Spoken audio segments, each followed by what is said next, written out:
गांव के बाहर एक नदी थी। पानी दिन में नॉर्मल, मगर रात को बिल्कुल काला। गांव वालों का एक ही कानून था, मगरिब के बाद नदी के पास रुकना मना है। उस रात अरीबा 20 साल की लड़की गांव के दूसरे सिरे से वापस आ रही थी। नदी के पास से गुजरना शॉर्ट रास्ता था। अरीबा रुकी। हवा ठंडी थी, नदी बिल्कुल चुप। अचानक उसने देखा, नदी के किनारे एक औरत बैठी थी।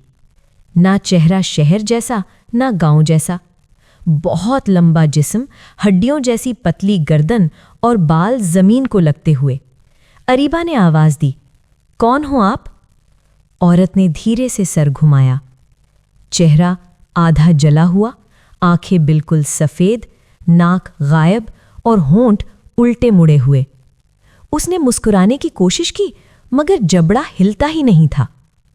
औरत बोली, पानी पीने आए हो? उसकी आवाज जैसे पानी के अंदर से आ रही हो। अरीबा पीछे हटी।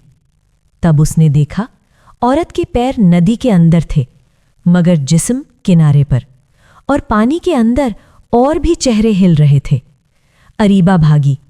पीछे से आवाज आई, रात को जो रुक जाए वो पानी का हो जाता है। सुबह गांव वालों ने देखा, नदी का पानी लाल था और किनारे पर नए कदमों के निशान थे। अरीबा कभी वापस नहीं आई। आज भी लोग कहते हैं, वो औरत शक्ल नहीं बदलती, लोग बदल जाते हैं।